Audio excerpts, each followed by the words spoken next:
जे भैया कहियो भैया कहियो पैसा नहीं करिए और कथी करिए की करत पैसा से हमरा की पता कहियो बिजनेस करब है ना बिजनेस 50,000 में भ जेतै। हाँ अपने जे काम काज करत रहते एते दिन से अहूँ को कहै छी लने जाइयो संगे तो नहीं लो जाइ छी हमर भैया बड़ दुलार अब कहैया जे भाई हमरा पैसा दिअ नहीं तो हम जमीन बेचब। हाँ तो हम तो कहते छियै नहीं कोनो जमीन बेचे चलो ठीक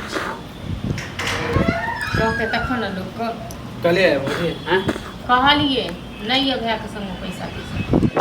नहीं ये खाली पैसा खाली हमरा खाली माने टाइम दे छिए खाली अहाँ के टाइम दै जे छल त और कल अखन 6 महीना रुक जाइए माने अहाँ ले 2 महीना त बैठाइए देलिए 1 महीना बैठाइ बाहर त नहीं तोड़ देलिए तब 6 महीना और रुक जाइयो तक बाद कोन व्यवस्था 6 महीना तक इंतजार करिए 6 महीना हम चाहे छली कि 10-15 दिन में दुकान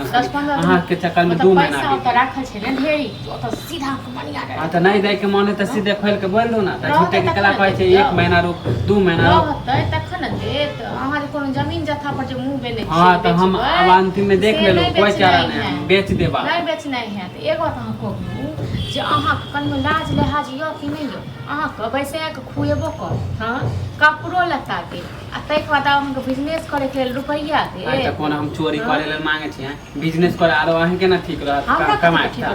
हां कमाए के हमरे दो दे हमरा सधा दे पैसा कोनो राख नहीं ले राख नहीं ले त हाथ पैर में तो ई नहीं है रुल्ही लागल ये एते दिन काम क के करने रहतिए न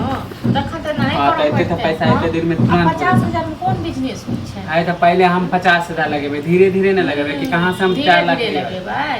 अखन अपना त आप 50,000 त मांगे छलु आप जमीन बेच देबे 2 लाख लगेबे हां तो जन जोरा चिंता पड़ते न तखन न जन बेच के देखियो 50,000 में हम छोटा मोटा खोल के फिर हम धीरे धीरे लगेबे हां जमीन बेच के छिए न हां त बेचबे आप देखियो हां बड़का दुकान खोले हां तो देखियो बेच के आ ककरा बाप में त दाम छै न जमीन खरीद नहीं त हम अपन हिसाब से कि अहाँ के हिसाब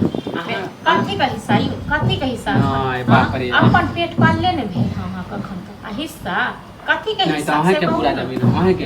ए बाप के जमीन है त दोनों भाई के है ना कथी के बाप के जमीन य त अपन पेट पाल लिए तक से हां हां त सब बड़ भाई के काम रहे कि हां छोट के देख ले छोट के पेट पाल लेते आ छोटका के बड़ बुधिया हां त हम ज्यादा नहीं मामा के हिस्सा सुने छी हम जा छोड़ छी हम नहीं ज्यादा मामा के हिस्सा करे चाहे छी बुझलो न आ हमरा हम की दे छी खेत बेचे के खेत बेचे त नहीं बेचे देबे त पैसा तो पैसा रह तखन दे रह तखन दे हां क्या हुआ जा चोरी करे अच्छा त अहाँ बड़ नीक मानी हमरा पैसो नहीं देबे अपन जमीन हमरा बेचबो नहीं हां बड़ नीक अहाँ बुधियार जतेक दिन से सेठ सरकार जका बैस के खाइ छलिए आ आइ सीधा आबि गेली मुटा हां त चाहे छै कि हम पैसा नहीं देबे त दुकान नहीं खोल अहाँ जले छी नहीं देब सुनिए हां त जा हम 10 गो लोग के अपन हां कहियो न 10 देखियो न कहियो